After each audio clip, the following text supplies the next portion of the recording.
you're going to pause 5 for this? I mean, history lesson, right? In Dota 1, Broodmother was occasionally played as a position 5 hero, but that was when Spiderlings, you had them very early on. So you would be able to zone and farm, and webs were very annoying. Broodmother now, as a support, doesn't have the early Spiderlings, doesn't have the pressure, but does... Wait, they've both disconnected. Yeah. Wait, are they swapping computers? Are they just moving to each other's PC right now? I'm sus on you guys. Well, we don't know. We don't have player cams for this, you know. I'm not going to say anything about it, but there may have been a misclick. I'm very here. confused. Yeah. No, they're just reconnecting, Gary. Legendary Seneko Brood. Apparently so. Curious. So, I mean, we won't know until we know, right? Is that... Do you want to speculate about Carry Phoenix? Is it like Midas Radiance, Broodmother support going Solar Crest? Do we want to talk about it? I mean, listen, if you're a support Brood, you wouldn't go this facet, right? So like that's the they're even saying it right now. Switch PC on the cottages. If you go support Brood, you would take the necrotic webs, I'm sure. Why would you want extra damage on your Spiderlings? You're not getting Spiderlings early because you're just sitting and supporting your carry. So no, this is a misclick. It's an RTC and fly moment. That? Listen, you just see the heroes on the screen and Phoenix looks fancy, I guess. There's something about Phoenix, Gareth, because the same thing happened to fly in RTC. So it has to gravitate. Be Phoenix. Yeah, the Phoenix fuck up. Shiny bird. It's so shiny. I mean, who did it first? Seneko took Brood first, didn't he? I guess. Clicking on the big old spider. Well, we'll see how this resolves itself. Navi Jr., on the other hand, you know, everything's set in stone for them. We know what their draft is capable of. This Bristleback with a Shadow Demon offers, you know, a lot of damage and a lot of resilience in that early portion of the game. Lich Dragonite, safety from Lich, farming from DK. A very timing-based hero, though, that you've brought up a couple of times now that has been exploited the couple of times we've seen Dragonite. He can be a little bit slow. Like, he's slow until he's fast, right? Like, minute 20, that's big go. Yes, indeed. Dragonite needs to hit the early Armlet Mask Madness timing. I'm a big fan of Mask Madness before Armlet. We've seen... I was just looking at some stuff here, you know. I'm not going to try and talk to the boy right now. I'll let them sort out their situation on their own. What's going on? I don't want him to incriminate himself, you know. Don't say anything, Stormer. We'll have them coming back soon, I'm sure. Yeah. But yeah, the big thing about Dragonite is that you want the Mask of Madness as soon as possible to accelerate things. The problem is, if you don't have an easy lane, like Enigma can be very oppressive, then that tempo slows down a lot. Mm. Especially this Enigma with early drums. You're just going to be pushing through objectives from a very early point. In Invoker, though, this hero has been a bit of a sticking point in a couple of drafts that we've seen. Invoker as a hero seems good when you've got the heroes to play around with. You know, Bristleback's going to be frontlining here. Doesn't have a hero that necessarily goes in like, you know, a Clockwork or a Nyx. Shadow Demon and Lich are going to have a lot of lifting in terms of turning team fights and reacting. So I'm a little worried in terms of that, not having the tiny Earth Spirit kind of hero. My big hope, though, is that we don't see the Dragonlance Hurricane Pike rush from Invoker. I want to see this Witchblade or Mage Slayer, It's already Mage Slayer queued up, Gareth. Niku, he's not going to disappoint us. He's not going to do the wrong thing. Surely he knows what he's doing. Yeah. And I completely agree. We've seen some... You know, I've almost started to get a distaste for Hurricane Pike. I see it purchased way too early in the Gyrocopter game, the Invoker game. It just looks so useless. Perhaps it's more of a, you know, a symptom than the problem. It's like if you buy Hurricane Pike on Gyrocopter second item, the game is over. You know, you've lost. Like you're already responding to enemies with your itemization. You're not building Gyro to be Gyro. You're building Gyro to run away and get away from a Lifestealer or something, or an Ursa. Yeah, exactly. Especially with a rush. Yeah, big fan of this Stormstormer Earth Spirit. Kind of excited to see him back on this again. You know, level 6, 6-minute active runes. He's got this lion to play with. We've seen a lot of activity from the Seneko Phoenix as well. So you can see quite a bit of action around the mid lane in the rune battles. and always going to be curious to see how many wisdom runes get stolen. Understandably, we hear the Syads asking what happened right now. It's been a few minutes and the boys are still gone.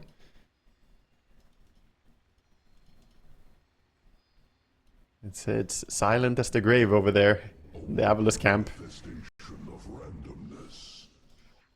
I'm going to try and get a bit of info on what's going on. I'm not entirely sure what the situation is.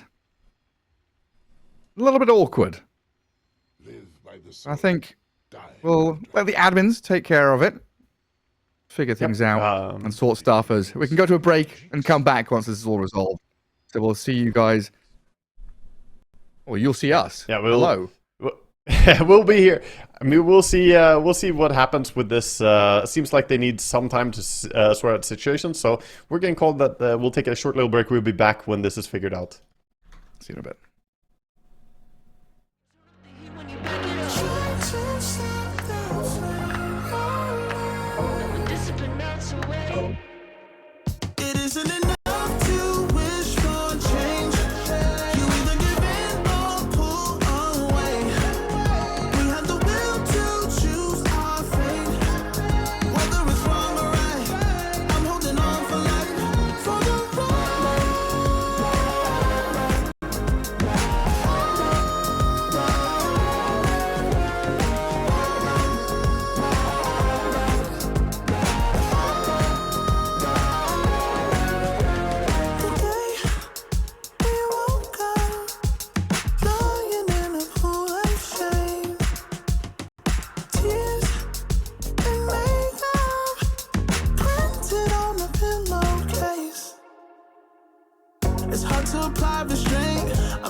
I've been working all year, getting by.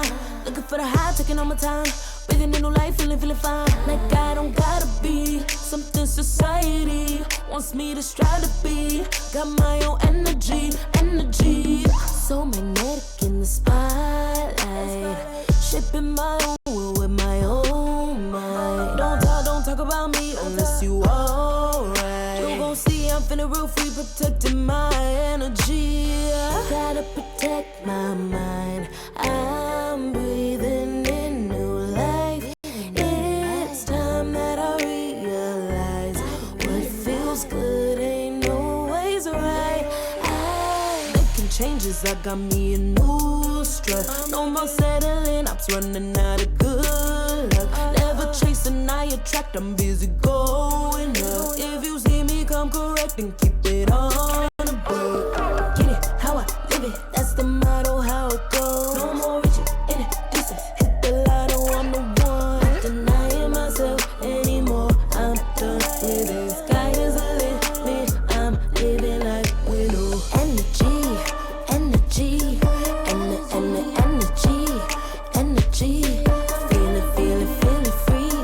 Feeling free.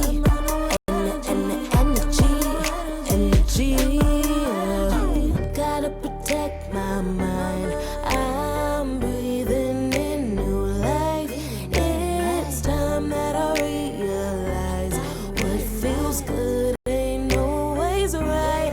I'm feeling good, feeling free. Feeling good, feeling free. All I need is me and my new energy, and my new energy. Feeling good, feeling free.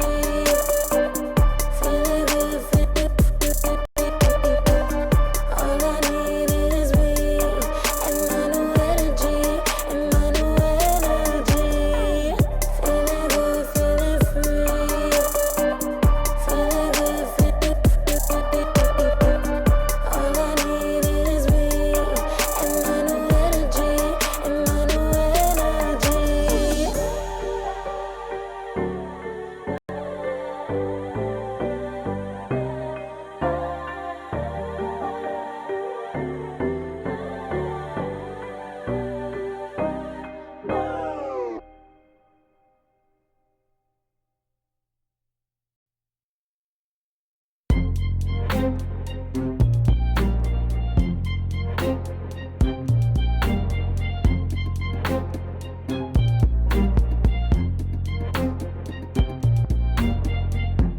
Took too long for me to feel, yeah. Tell me why you on your knees, yeah. Not my fault I had a dream, yeah. Kicking off the covers, I'm too hot for this bed. Give me space, I need to breathe, yeah. Give a face, giving it beautifully, yeah.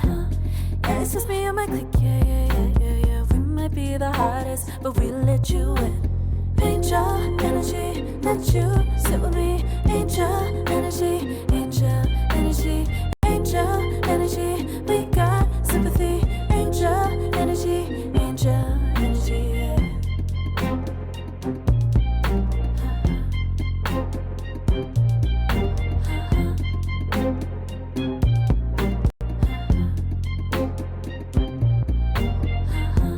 Take the time to breathe and rest. Let yourself feel the best. Feel it all so deeply, so deeply. Divine with how we be, yeah. Aligned with everything, yeah. More than a dream, vulnerable and strong, yeah. We feel everything. Angel energy, let you sit with me. Angel energy, angel energy, angel energy. We got sympathy. Angel energy, angel energy, angel energy. Let you sit with me. Angel energy, angel energy, angel energy. We got sympathy. Angel energy, angel energy.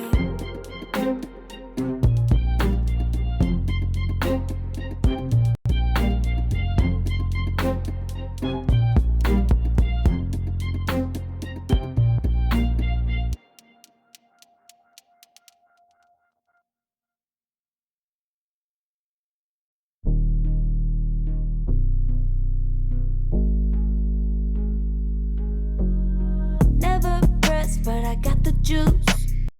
Taking the lead, that's just what I do. I make mountains move with one hand tied, and still this world ain't satisfied. Everywhere I go, they stop and stare. I tell the truth, I take it there. Call me vicious, persistent, overzealous, that's fine. Main character energy, I stay taking what's mine. You need a foot on the gas, or put my name on the line. Main character energy, I'm just taking what's mine. And it's written in the stars, I'm a king like my sign, yeah. Reason the bar, the jaws drop like a surprise. Don't be mad about it. Don't be mad, don't be mad. Don't be mad about it. Don't be mad, don't be mad. I don't play the game, nah, I make the rules. Cards close to the chest, and I don't play no fool. Don't be mad about it. Look, yeah, my name stay in the mouth. Legs got broke, they said cast her. I'm the 911 response in a disaster. I don't ask, I just take. treat the world like a man. I just blow him away. Yeah, I'm a #1 fan. Don't need a bark, I'm a bite. Switch me on, dark need light. Don't need pity, don't need spite. I just plop, plop, plop on sight. Could take your girl into... All right. Looks like we're ready to get back into it. A rehost there to get the right players on the right heroes, as we should have the support Phoenix and the carry Broodmother coming out. And yeah, everyone just going to be picking their heroes again. All pick lobby remade as we get back into game 1 between AVULUS and NAVI Jr. Waga. Normality resumes. Man, I wanted some carry Phoenix. I'm disappointed, Gareth. I feel robbed. But indeed, we're back, and the players are all getting loaded in with their heroes. So we'll see them get started soon. Sorry for the delay there, viewers, but yeah, it has been rehosted for this.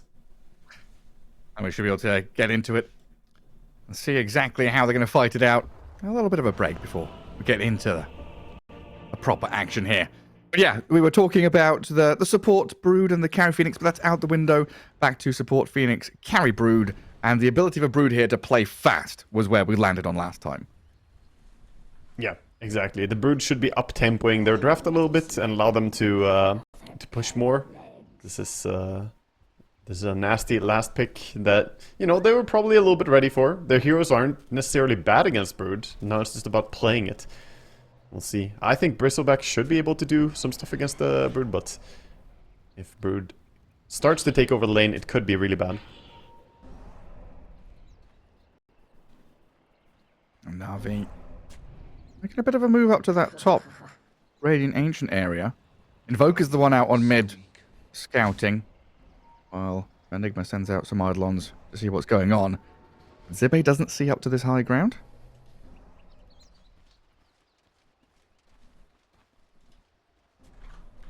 NAVI pretty sneaky. AVULUS just staring across the river. Pinging and tipping Niku. A 15-year-old on the Invoker. Yeah, we'll see. Niku going up against Stormstormer. Man, I remember when Stormstormer was the young player that I knew. Now he's the old man. I talked to him earlier, like, you're gonna be playing against a 15-year-old dude. Now you're old. He's grown. We'll see. We'll see if he can outskill him mechanically in the lane, or if Niku is gonna get the upper hand. Well, Bounty Rune forgot the juice. 2 for 2, as Eki and Smiling Knight with Zayat gathering up the other 3. Phoenix. Yeah. Sneaky Eki going some nasal goo coming in here, and Seneko has to TP. Ansel the cold from the cold snap. Niku comes in. Gonna secure the first blood for PMA. That's a great start for the Bristleback. And no TP for Phoenix Super costly. Exactly. No TP, so he's gonna have to walk to the lane. Phoenix is not a very fast hero, so Smiling Knight is gonna be alone for the first creep wave. Fortunately, this does mean that NAVI Jr. are a bit late to the first creep wave too, so Brood starts out with a deny and a last hit. She's very close to tower. She might be just fine. If anything, it gives her a bit of solo experience. And watching mid, Stormstormer kind of giving it to Niku here. 3 last hits from the first wave with 2 denies. Already getting up in the Invoker's face. On Zibe up at top. Yeah, he got it. 1 and 2, with Eki getting a bit of bullying onto Riddies. Yeah, quick level 2 on the Earth Spirit mid is so annoying, since he gets 2 spells he can use both for CSing, rolling onto you, stunning you, and smash. No last hits and harassment. A lot of pinging onto this Dragon Knight up top. Yeah, gonna be curious to see what the Dragon Knight can do against the Enigma in this game. We've seen Sib and his Enigma before. Very good player on this hero. I guess previously the Dragon Knight's kind of been zoned and forced out of lane. Very little farm. Down at bottom, Zayats and PMA really putting a lot of damage forward as they hit level 2 on the Bristleback. Just a couple of stacks of Nasal Goo kind of forces Smiling Knight to back away from the creep wave for a bit. Yeah, he's completely fine though, a lot of HP, and taking the time to get some auto attacks in on the Bristleback. They can keep him low, that's very important in this lane. A full HP Bristle is going to be happy to dive you, but a little bit of harassment is going to be counteracting that. The real big strength of this Enigma as well, sending 2 Eidolons to play with a Lion to try and control up the small camp, bully the Lich, make sure no pulls are happening, and then you come back to play the lane, and then you zone the Dragon Knight. So you've got 2 2v1 situations basically happening, even a 3v1 when you've got Lion, Enigma, and the Eidolons. It adds so much to your lane.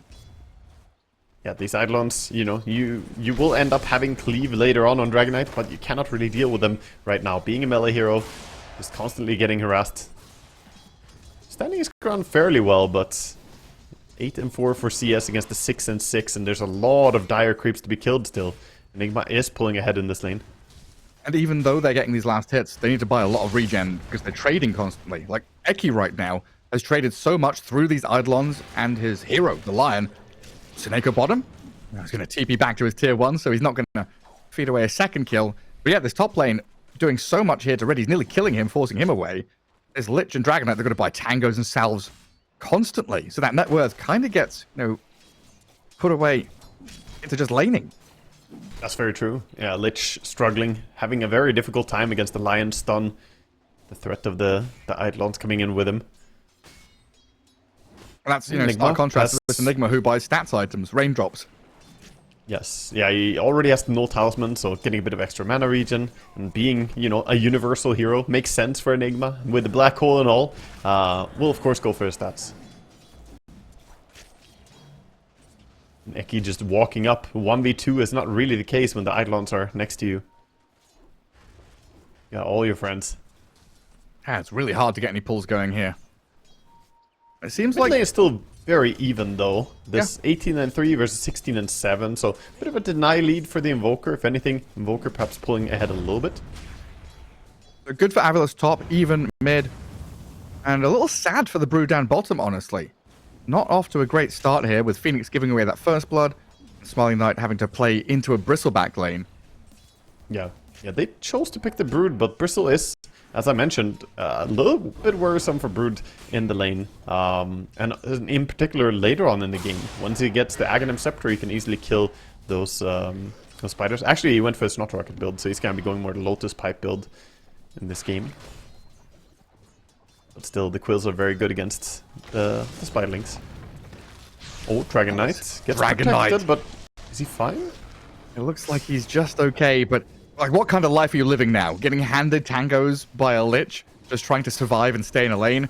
This is the thing, right? Dragon Knight, he's there, but his last hits are lacking. They'll turn onto Eki, force the Fairy Fire out, but Lich is dead and Lion survives. The Breathe Fire, not Eki quite enough to them. take him down. Eki really baited them, didn't he? Yeah, he stood under a creep wave, tanking the auto attacks. They're like, this guy, he's just gonna die. I think the Lich misclicked his Crystal Nova, or his Frostblast, by the way, onto the creep, so he didn't get the full damage onto Lion. That's not great. I mean, it's not a big difference. It's only 40 damage to target, but every little bit counts. Stormstormers. It'll be fine. Good Fairy Fire before the Tornado as well, while the Phoenix follows through on Zayat. Not the Juice dies top, Zayat dies bottom. Phoenix's Courier trying to get away from the Bristleback, so PMA wanting something from this engagement, but I don't know if he's fast enough, even with the boots. Yeah. And now we're starting to really see the effect of this counter pick to the Dragon Knight. He was doing pretty fine in the first few creep waves, so honestly Got the Juice played the lane very well, but you just can't really out-trade against the Enigma. Eidolons, so annoying. He's falling behind now in last hits. And Broodmother, who wasn't doing great, is fully recovered. And we all know Broodmother level 6 is the timing anyway. As Eki, looks like he's gonna feed here. Yeah, trying to move in to guard the rune.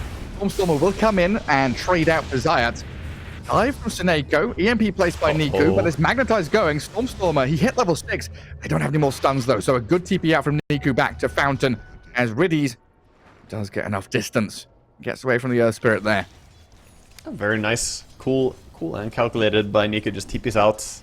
Invoker will stay happy, and he's pretty fast hero to get back to the lane anyway. He has his level 3 on the Wex ready. Riddies looks like he might drop. It'll be fine as the Eidolon's timeout though. Yeah, it's like this knock-on effect where your support can't lane top, and then the Dragon Knight can't lane top. Enigma's now soaking up a lot of space there. And with Seneko's move in, Riddies might still die after being pushed all the way out of lane up to the top jungle. Seneko's just going to find him here. Burns him down, kills a courier, dives across, takes out the Lich. Seneko with another courier snipe. Courier. I mean, it's just raining gold. Seneko printing money up in this top lane as NAVI Jr. slipping up. Stormstormer's rotated in now. Dragon Tail stun to hold him back. Roll on cooldown for 2 seconds. Spike though. He's under tower. Tier 2. Not worth risking it. But AVULUS asserting dominance heavily. Yeah, this is some fast-paced Dota coming out. AVULUS just absolutely shoving Got the Juice into jungle. And level 4 Dragon Knight does not jungle very well. He's gonna get these creeps on the tier 2 tower at least, so he can keep farming them. But meanwhile, Broodmother enjoying the lane plus the jungle. Still getting the experience from these range creeps dying. Even gonna get the last hit with level 6. Yeah, and I guess now it makes even more sense, right? You're playing as 4 as AVULUS on one side of the map, and then your Brood playing down here alone, holding onto that tier 1 tower. Bristleback is getting a lot of farm, but he's not getting a hell of a lot of tower push here, with Brood clearing out the waves and getting that little bit of bonus farm you said from the jungle. It's gonna be difficult for him to keep his HP up with Broodmother getting levels now. Brood will prioritize mostly just farming, doesn't really want to fight the Bristle. But with those spiders, he's gonna farm so rapidly. Looks like the Orchid build is gonna be the priority. As AVULUS are moving 3 heroes towards top, and it's completely evacuated area for NAVI Jr. It's uninhabitable up here. There's no way you want to play into Zibe's Enigma. A lot of... already become a no-go zone, essentially. This once safe lane is now just exposed to AVULUS. They can farm whatever they want here. And you can't really play into this Earth Spirit mid with the heroes you've got right now, can you, as NAVI Jr.? Difficult hero to kill for SD Lich, Invoker. The 3 of them probably don't bring him down too much HP. Especially with the Shield Rune. He can hold that until Tornado is wasted. So now just a step back, try and get DK to at least an item so we can farm a bit faster. Invoker to this Mage Slayer, Bristle. What's Bristle looking at, actually? Is it Pipe? Yeah, it's going to be Pipe from Bristle. The problem is exactly what you said. They're going to wait for Dragon Knight to get items. And this is something we addressed in the draft phase already, saying that if Dragon Knight doesn't get his Mask of Madness in a good timing, he falls off hard as a hero. Full jungling before level 6 does not feel good at all, and he's gonna get outscaled. Enigma deals with him later on in the game as well, something we previously covered, how you have a reliable BKB piercing disable, you can do percentage-based damage, you have a lot of different built-in tools to handle the late game threat of Dragon Knight.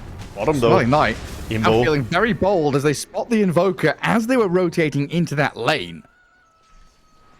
Difficult time for Niku. He walked under a sentry. There's 2 bits of dire vision there as well. He's like, oh, I'm safe down here. No, my buddy, you are not. Yeah, he may have been misled by the fact that he had an observer ward. Feels like, oh, there shouldn't be a sentry. But that camp was blocked up, and had been blocked up for a long time by the sentry ward of Radiant. So, honestly, they could have known that there was a sentry. Just a bit of a mistake by him. And then with one move, you killed the Invoker, booted Bristle out of lane. AVULUS now playing 3 lanes. Yeah, they're taking the bottom tower and there's no response.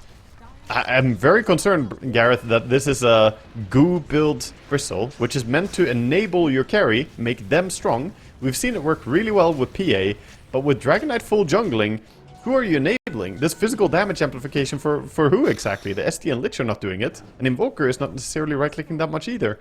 So, they're missing the coordination between the pieces because of Dragon Knight falling out.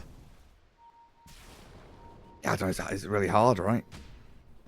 Really hard to connect these dots. It's not. Meanwhile, AVULUS, they're just ready. These level 6s are here for supports already, so they can supernova, they can Finger of Death, and it's just a matter of seeing targets and going in. Like a dive forward there, while up at top, the Dragon Knight's in trouble. Broodmother and Enigma on to Got the Juice. And Zibe, he's going to black hole this, seeing if he could get away with not, but he will. Dragon Knight dead, while mid lane, they're on this tier 1 tower. They've already bullied back the rest of NAVI Jr. Making 2 big sweeping plays like this for prime objectives and heroes. So confident. Yeah. And then back to farming bottom as well, and NAVI Jr. feel like they're unable to make moves across the map. This is an effect that we've seen AVULUS have on people. They just play very fast, get out of a good laning stage. They had the counter matchups that they wanted, the Enigma against this Dragon Knight, and of course they're happy to have Earth Spirit against basically anything on mid lane. Like, AVULUS don't necessarily want to go late game, right? Yes, they've got Invoker, there's Broodmother can scale, but Dragon Knight, Invoker, Bristleback, once we get into that kind of, maybe not late game, but mid to late game, AVULUS want to have beaten them already before then. Yeah, definitely.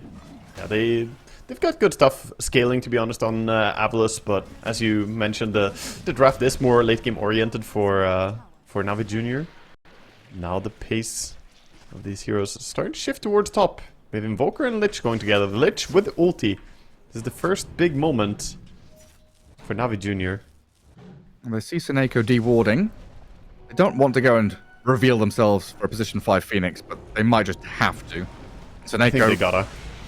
He's going to try and dive away, but he's going to get clipped by the cold snap. Investigate the drag back, while Earth Spirit goes on Zayat in the back. Seneko, he's going to walk forward. Tornado might get off the Supernova in time to survive, while the Magnetize goes in onto Niku in the back. NAVI Junior have lost the Lich and Invoker, fingered down, while Zayat, the Magnetize, is refreshed. Shadow Demon on the run, but look who's joined in for the fun. It's the Broodmother, coming all the way across the map, looking for the Shadow Demon with a couple more taps to the back of the head. Zayat's dead, 3 in a row for AVULUS. And Smiling Knight with this Broodmother, making moves all the time, joining his team. He's actually been in more kills than Stormstormer on his Earth Spirit. He's the core that has been most involved so far. Been in 6 of the 10 kills. Wow. So this is what I love to see from AVULUS lately. They've really adopted this aggressive style on their carry. And I think it's what you need right now. That's also what we see Tundra doing. Oh my god. 2 minutes, no pipe. And I guess he was still waiting for the... The Wisdom Rune is here, Gareth. Oh yeah, it's minute 14. Bristleback half HP, roll in, good tornado, but Seneko already grabbed the rune, diving forward, then back again. Gonna get frost blasted here as AVULUS looking to step back and then turn to fight. PMA in trouble, Phoenix dies, Smiling Knight life-stealing back up. Deafening Blast pushback though, and PMA able to get the damage out. Bristleback getting a bit of distance now, while Zippe and Stormstormer, have they got any spells left? A roll to escape? There's no black hole yet. Eki's going to have to try and stun, turn back with a 2-man Earth Spike, roll back in, Stormstormer with Eki, line up the disables beautifully. Yes. Eidolon's in behind them, still right-clicking away, as PMA is going to get Blink Black Hole, Zippe right back in on top of them. Wow. They get Where's kited DK there. now? Yeah, that's the thing, right? God2Juice has no intention of joining this.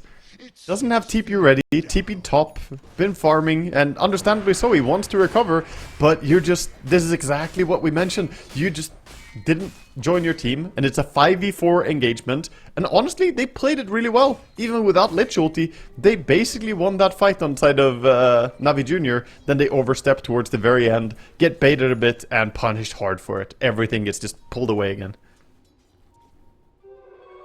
Zippe with that Blink Black Hole just to secure it at the end as well. A resounding victory to that team fight. As AVULUS, they've got Magnetized again. They're ready to go more with Finger of Death off cooldown in 5 seconds. What's to stop them from playing forward aggressively? Maybe even catching a kill on Zayat's Shadow Demon. There's the stun into Hex, roll back in, the Finger of Death, and the Magnetize out. Zayat's dead, but the turn onto the egg. Can they right-click it down in time to kill Seneko? They can. Eki, stunning to escape. Sunstrike misses, but the Dragon Knight finally gets to hit some enemy heroes. Oh, maybe Cold Snap could set up something. Gonna see their Spirit, but they're gonna be happy with just the 2 kills. Important takedowns for NAVI Junior. Too bad for Invoker, he wasn't really part of that. And we've seen Invoker struggle a bit. He's running around looking for engagements, but this is why I like Invoker more when you have something like either the Spectre or the Dawn in your team, or a Zeus or something global to join in, because he's not really finding that he has kill potential. He's run into heroes, but then he's like, oh, I can't kill you, I'll walk away.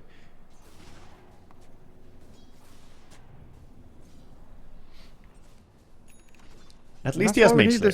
It's not Hurricane Pack. He's got the damage reduction now.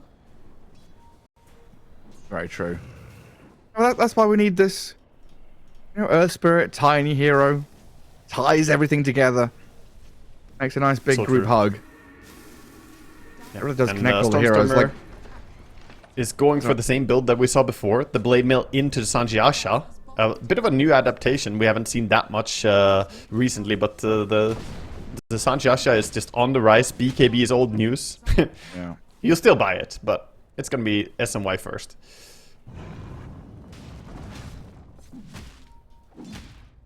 There's a world in which, you know, this Lich is a clockwork or something, or the Shadow Demon is a Shadow Shaman, right? And then you've got a little bit more to play with. Right now... they're going Roche, but, I mean, look at your base. Look at the Brood. Can you really Roche right now? Your tier 3's dying. Yeah, they have Glyph, but those spiders are gonna stick around. I think they realize what's happening. Maybe not. They're backing out, scared of the smoke. AVULUS, they do not know about the Roche, so good call in the end. It did cost them a Glyph, and that's a very good price to pay for an Aegis.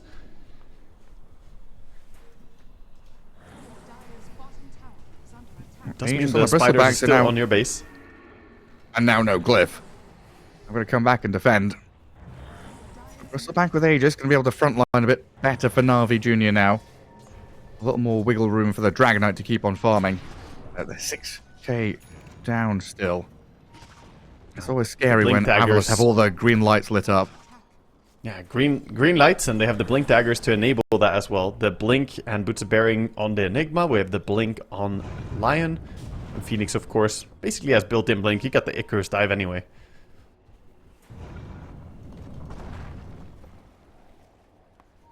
Some time has been found for recovery, at least. Got the Juice is Armlet Mask of Madness. He's sort of a third towards his BKB, and then Daedalus is going to be... It's already in a quick buy. Once he gets that, that is the timing, as I've mentioned before. Dragonite needs quite a few components, and then he becomes a monster. Is it going to be in time, though? I'm not sure. Now we've got Brood BKB, and AVULUS taking a nice chunk of the map. Out that top left corner. Invoker. I had an inkling he was nearby. Away. I guess the Ghost Walk touched someone. No, he showed. He was tornado spamming and pushing the creep wave, so the Earth Spirit knew about it, but Invoker had great wards to hide with.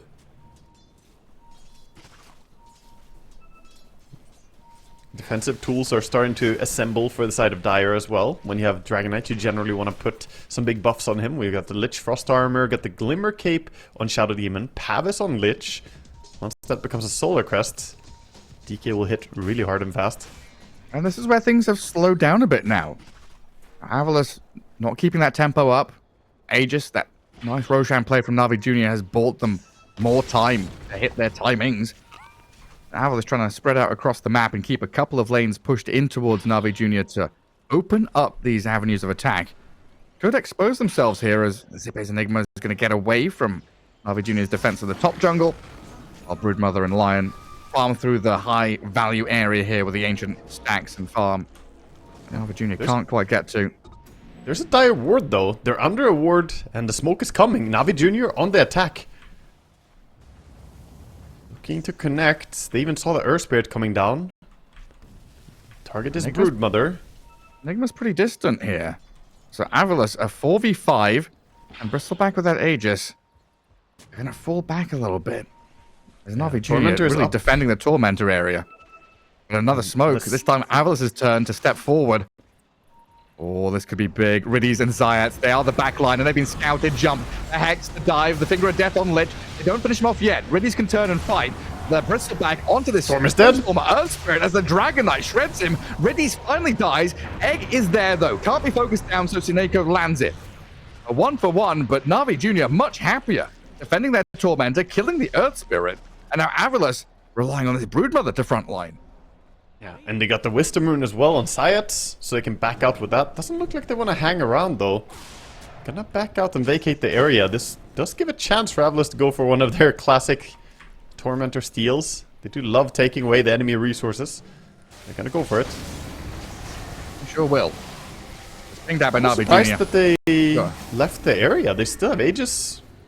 No Earth Spirit. No Egg. A lot of respect to that Enigma Black Hole. Yeah, for sure. AVULUS, they take it, and they bail back to their side of the map. Push out that mid-wave, get over to their Ancients, as NAVI Jr. will fill the space left by them. Yep. A 6k lead, and it's been held there for quite a while now. It's not really, yeah, the lead isn't really growing that rapidly, but on the other hand, we have, you know, assembled a few pieces over on the AVULUS side that are worrisome for the NAVI Jr. fans. We get the gem over on Phoenix. He's gonna look to deward the map, and once everything goes dark, It's hard to play against Earth Spirit and his non-stop ganks.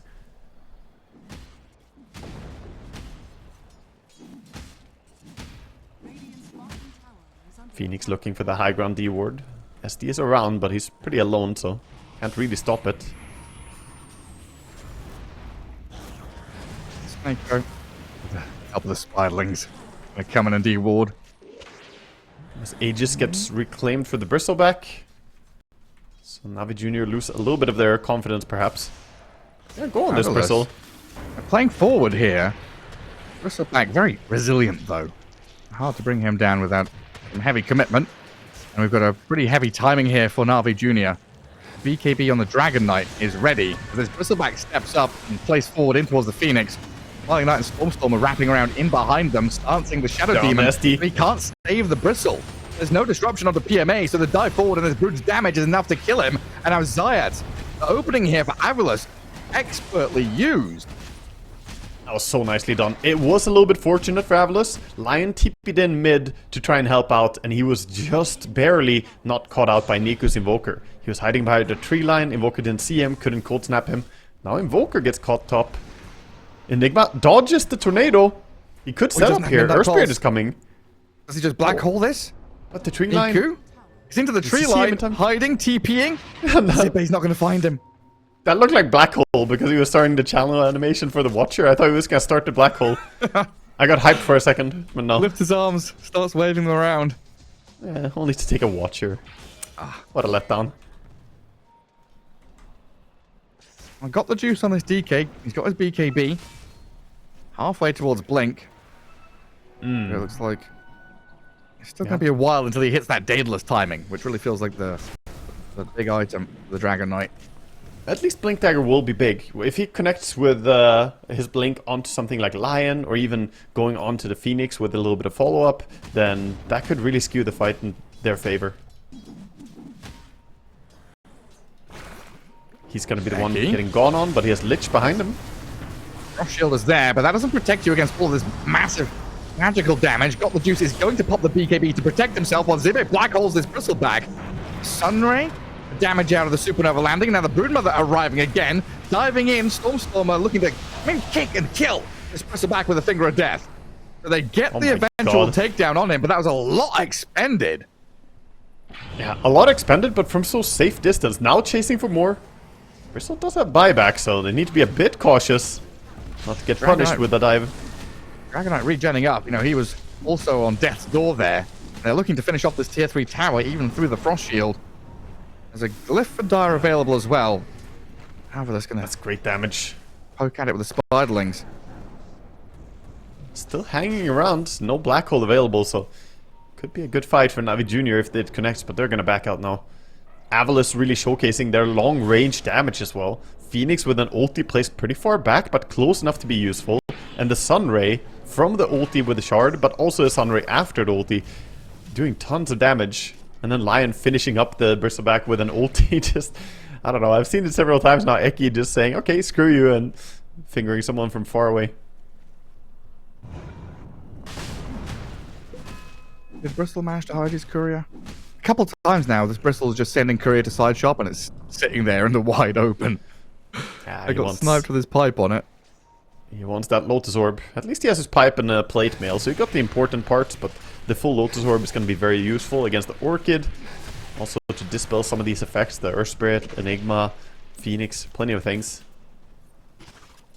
Smoke coming out for Navi Jr., not enjoying sitting in their base and doing nothing. We see the Dragon Knight Blink Dagger. They're going to try and put it to good use.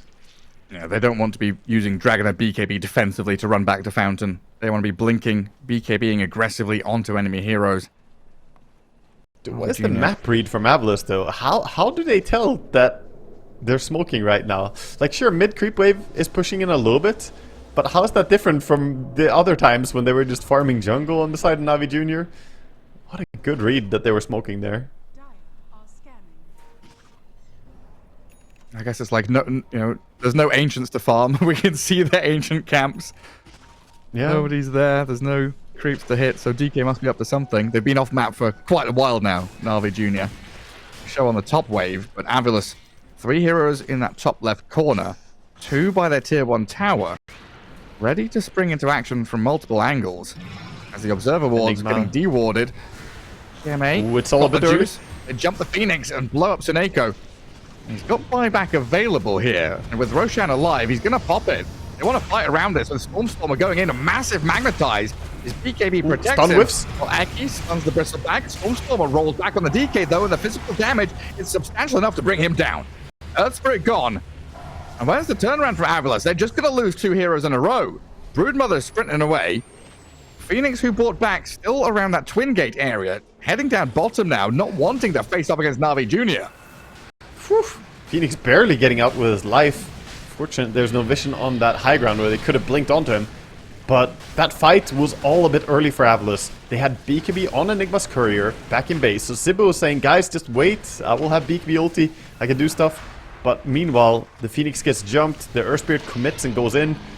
They were on not on the same page. A rare moment where AVULUS are actually looking real split up. NAVI Jr. come out ahead in a big way.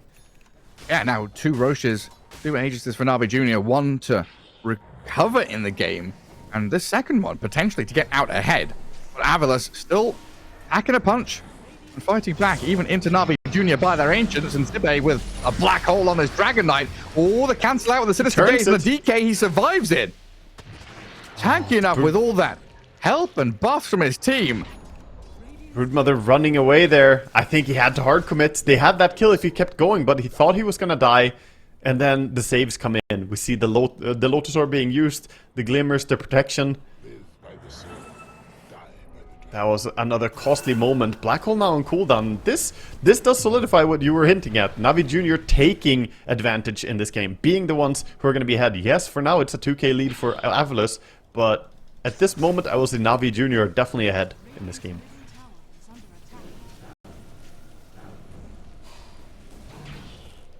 Right, perfect coincides with the Dragon Knight timing as well.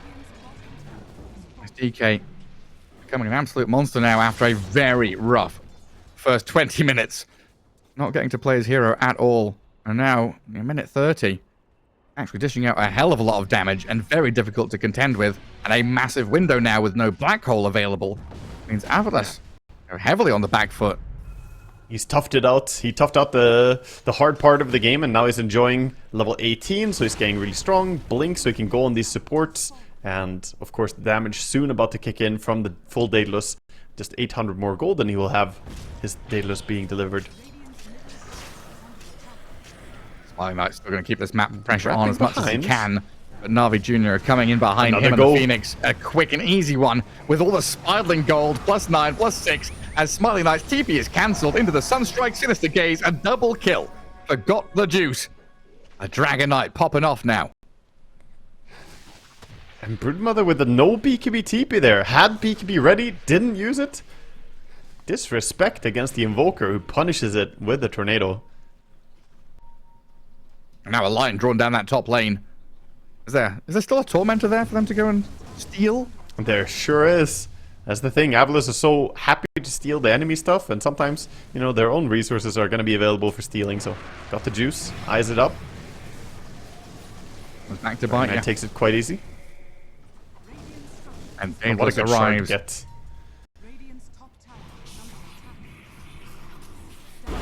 So the gem was lost from Phoenix in the not now, but in the previous fight, and there's double glimmer capes on the dire supports. It can be annoying to play into. We're still back. Aegis, they're attempting to bring it down, but he is one tanky fella. Still rolling in there, Stormstormer. Kicks across towards the DK, but NAVI Jr. plan to ward and run away. Stormstormer still looking to launch himself towards them, but the rest of his team have decided that's not worth going for anymore. Try and reclaim a portion of the map. They've kicked NAVI Jr. out of these Ancients now, so at least something going their way. So it goes a bit in waves, the power spikes in this game. Early on, we saw AVULUS playing on their advantage, and now we're getting to a portion where I talked about all the pieces being assembled for Dragon Knight, and he's super strong. But if the game keeps going for long enough, the Enigma will become the strongest hero on the field. If he gets Aghanim's Refresher, then he's suddenly the biggest threat. So it is up to NAVI Jr. now to not get too complacent just because you're able to farm and you feel confident on the map. They should be trying to make moves for tier 2 towers and keep making plays. Yeah, it's like you're tense, you're tense, you're tense. The adrenaline is pumping. That slight moment of relief sometimes leads to slip-ups, right? Yeah, definitely. All of a sudden. And you don't want to get dragged into a level 25 game here. Even though Dragonite scales very well, and same for Bristleback and Invoker, the Enigma rules supreme in late game. And Broodmother is also not to be underestimated at level 25. Absolutely not. AVULUS, though, looking to make a move. 5-man smoke as Bristle showed mid, and they're avoiding him, going around and behind into the Dire Ancients. NAVI Jr. looks like they're evacuating pretty quickly. AVULUS caught a glimpse of someone on the retreat. Bristleback with the Aegis. Still an awkward target to go on. Stormstorm is going to lead out here with Eki alongside of him. Is he Shadow Demon? They're going to counter Shadow Demon. That's a great target to go on and try and burst down. Tornado thrown across. Zayat's still alive. The silence and the stun. Is that enough to kill him?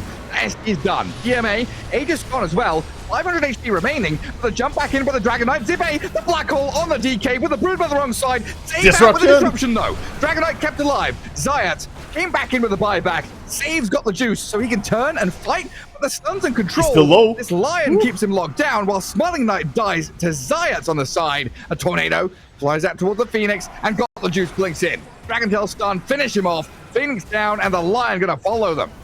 4 gone and NAVI Jr. The buyback from Zayat saves the day. Yeah, that was the MVP buyback there. Coming back in time to save his Dragonite, who barely holds on with the Satanic as well. Gets healed up as well. But meanwhile, this is going down. The Broodmother sending some spiders down bottom. Zayat's, he got it though. He can defend this. Range tracks will take a bit of damage, but it's nothing substantial.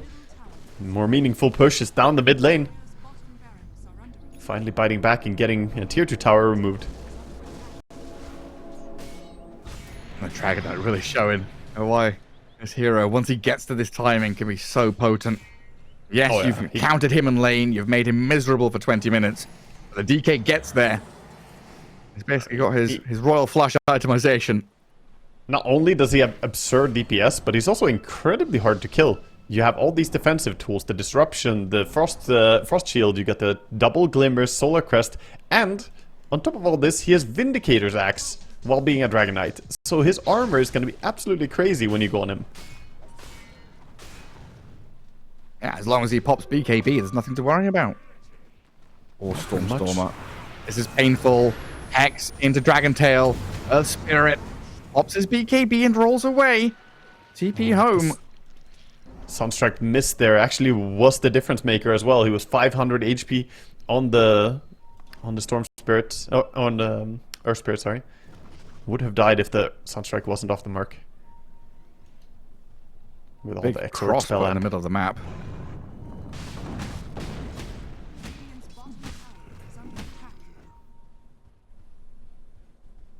If Dragonite wants to went play for up a there, D-ward. This is the ward that killed him before. Now he dies for D-warding it as well. Basically, you got 2 kills for this ward.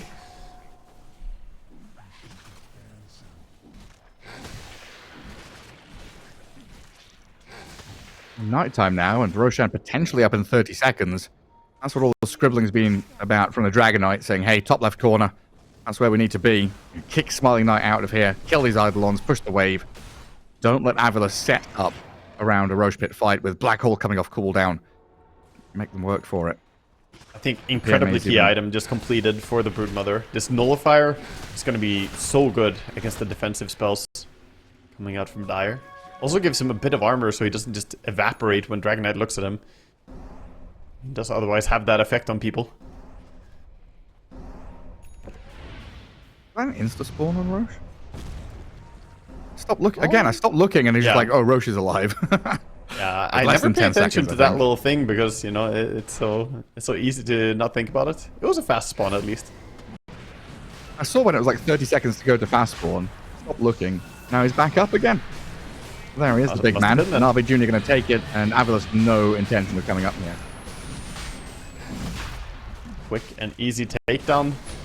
Another Roche. 3rd one in this game. All of them going their way. Yeah, their comeback started from that Roche steal. Yeah, the first one was like a cheeky Roche. Second one was just, okay, we're pretty strong. And this one was just, We're way stronger. We'll just go take Roche. Thank you. Enigma has big items. Well, the Aghanim Scepter is completed, so not only getting more damage, but also getting that pull. Pulling more people into the black hole can always mess with them. So easy for supports to get caught out. You think that you're fine, you're outside the black hole, and you just slip in the gravitational field. It is a DK this time with Aegis. The Bristol had the first couple, so making sure that Got the Juice there is going to have multiple lives. Always a curious situation with transformation heroes, though. As Elder Dragon form, do you want to use it before Aegis and be strong early, or wait until after? Your first life kind of useless. Like blink stun initiation, and then die, and then pop Dragon form? It's just about the high ground push. He's going to be the one who pushes high ground and deals damage. They want to try and go for Rax, and because of that, they want him to have Aegis. So he's going to use the ulti, and it doesn't really matter so much if he transforms or not. The Aegis is just there to prevent him being burstable. So look at him now. They go up, going to buff him up with the Alacrity. Solar Crest from Lich should also come in soon. Yeah, the deterrent Aegis. Oh, with the banner on the floor. We go from bot through to mid. Bottom lane on Dire side, dying to Eidolons though, a big wave there. As Navi Jr. trading barracks while ahead. AVULUS, I'm feeling happy about that situation, but it's what happens next that matters. We're looking towards Zibe there with a ninja gear ready, with the black hole. EMA getting rolled on while Got the Juice on the Phoenix. Nice control, but Seneco's still dead. Has buyback available while Seneco will use it. The Earth Spirit's still deep. Getting focused by this DK, hexed up the full staff, that's not enough. Stormstorm has gone for 80, but Zibe's there. 3-man black hole lands. Takes down the Dragonite, the first life gone. That Smiling Knight comes in to kill PMA as well. Now the focus on the DK is got to be there. The damage is massive. Dragonite's falling. AVULUS, the turn. Got the Juice. Can he heal back up through the life steal? He's tanky, but not tanky enough. Down he goes. Zibe with a black hole protects the base. A really nice play by AVULUS. This time they did the same thing we saw in the minor move on mid lane. They send in the Earth Spirit on the back line, and then the rest of them focus the Dragonite. So isolating the two camps. The Dire supports and the Dire supporting crew overall could not join the Dragonite. Held in place and sort of... Stormstormer falling on the sword there. He's like, I'll hold them, guys. Ends up dying, but he put the DK out of position. Honestly, Eki nearly saved that Earth Spirit. He was pretty close to getting back to Fountain with the control that Eki brought. Yeah. That's why he gets the tip in the end. Really close. They did lose their melee racks, but of course they got the trade like we were mentioning down bottom. And now going for more, they want to force the buyback. You should have diamond hands right now on DK. No need to click it. Just let your team defend. We can long range that was Navi Jr. with Aegis, but this is now AVULUS without Black Hole. Yep. Yeah, so AVULUS, they want more, but it's not easy. Frost Shield, disarms. Eki jumps in on this Invoker. That's poking at Niku. And there's tier 3 tower. Yeah, you're right. Still not dead yet. Needs a little bit more here to chip it down with Eidolons. Well, hang on. Stormstormer. He's rolled in. Aggressive play. Save there with a disruption, though. Zayat keeps the Reddy's Lich alive as they turn on the Earth Spirit. Trying to drag him with a Sinister Gaze, but he's got himself that BKB. Shining Golden rolls to low ground. Eki, TPing out there. Barely escaping with all 5 heroes. AVULUS didn't kill the tier 3 in the end. Yeah, and they got out as well. They didn't get the support kill. I thought he would die, but, you know, the Finger of Death came in. Literally didn't do any damage. Did you see that? There was the double Glimmer Cave they put on him. Blocking the damage. That was big. Big saves. So in the end, game is still very competitive. The gold lead certainly in Navi Jr.'s favor, but they have to play so much on the timing of the black hole not being available. And right now, it's coming off cooldown in 15 seconds. So if they get complacent saying, okay, black hole's up, we have to be careful, then that also gives time for the refresher to come in. Complicated situation, even though you're ahead on Navi Jr. For sure. And funny that AVULUS are the ones with the Rax lead, technically. Yeah. Yeah, they are. They got the 1 range Rax difference on bottom. And also they've been cracking the mid tower at least, doing a decent amount of damage to it. Which is not to be understated. It opens up to go and push more Rax later. DK Lich I like and the choice from Stormstormer this game to go Aghanim Scepter. I think not only to stone enemies or allies, but for himself, man.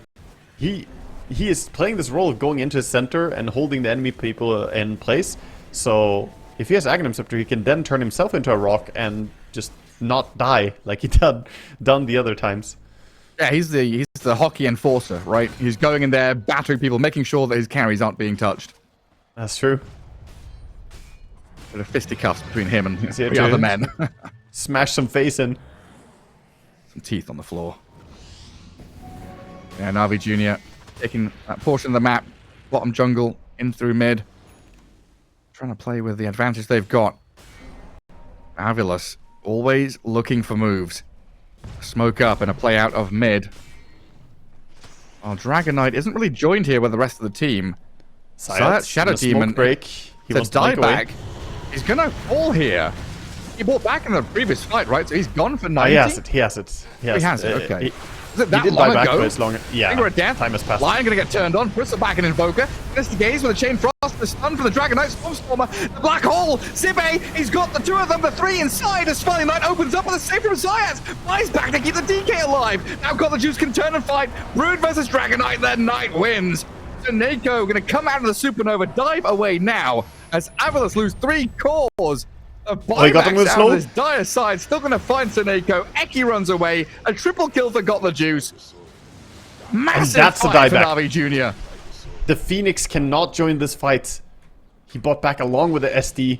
Now they could buy back the Enigma, but he won't have gold for a Black Hole as well. This is the chance to end the game for NAVI Jr. Keeping track of all these buybacks and diebacks is so difficult. I thought Zayas was out of it there, but he's got that buyback to return. Saves the DK, Banner comes well. back in for these tier 4s now to push forward and forcing AVULUS to buy back to defend their base. DK form is running out soon, so he will lose some of his power, but still strong enough to keep going. Nothing to be worried about. Gonna blink in, catches the support. Instead, 100 seconds, Earth Spirit rolls in. Midnight Pulse placed down, but the Sinister Gaze That's there just is game. on Stormstormer. NAVI Jr. They've killed off Earth Spirit, and that's it. Game called. AVULUS tap out. No black holes, no team fight. Throne is falling. And NAVI Jr., the game 1 victors. NAVI Jr. with some strong resilience in this game. Early game looked real rough, and they were definitely down and unable to make moves, but they held on. They didn't lose too much. Looking awful, Gareth. Hey, it's Ogre. That's a rough one. We'll see how it plays out, though. Game 2, NAVI Jr. a game ahead in this best of 3. Qualification or elimination on the line. Down here in the lower bracket, the last slot, heading towards ESL One Raleigh. And AVULUS, they've picked a fair number of signature heroes again. The Dawnbreaker, the Monkey King, the Tiny, and of course Seneco's Pugna. Very, very cool. Hoodwink, like you were mentioning earlier on, a little bit old school, you know, a little bit a year ago. But still going to come in here, bring a lot of scouting and catch and damage. Deep ward planted by the Shaker, possibly to kill some couriers. That is the classic courier killing ward. Now wrapping behind. AVULUS have definitely not seen this, but at the same time, they are probably aware that something is going on. They don't see anyone anywhere.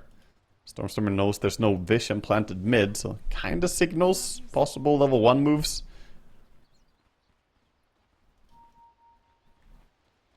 And AVULUS spinning in circles around that mid lane. There's the ping from Eki saying, hey, they're playing around this area. We've not seen anyone bottom, no one mid.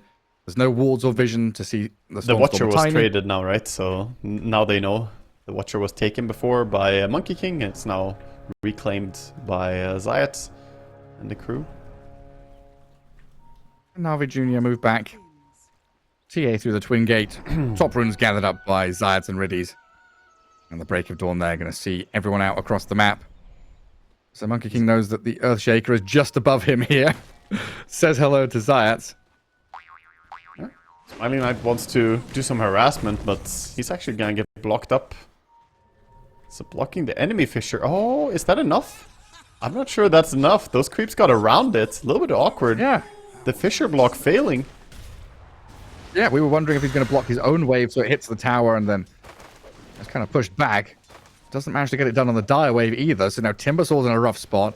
Earthshaker thinking about another Fisher there, but Zayat, you were mentioning, he's going to have to go and mess with creep equilibrium, drag waves around. Yeah, he's definitely going to pull the second wave, so Seneko should chase him. He already skilled up the Nether Blast, so he cannot do the thing I was talking about with decryptifying the Shaker to drop the aggro. Would have been really handy now. But he can also just chase him and auto-attack him. Oh, he's connecting the pull. Can I get the range creep, I think? Yes. Ooh, oh, and a melee. That's really big. Now PMA's going to come over here to try and gather it up. And this is all while Monkey King is having a completely free lane. Happy times for him. Yeah, and Shaker is just holding 2 melee creeps. Like, on here. What am I going to do with these guys? That's not enough to kill a creep wave. I told you it was a bad start, Gareth. Yeah, it was. In the mid lane, 7-2 for Tiny. Invoker 4-0. And down at bottom lane, the TA off to a good start. 6-1. Yeah, that's at least a lane that they should be having success with. TA Lion quite strong, but Hoodwink Dawnbreaker does get a lot of kill potential with level 3. Sometimes it's level 2 that you play towards in lanes, but I actually think they need level 3 on this lane. And then the Lion has to be very careful.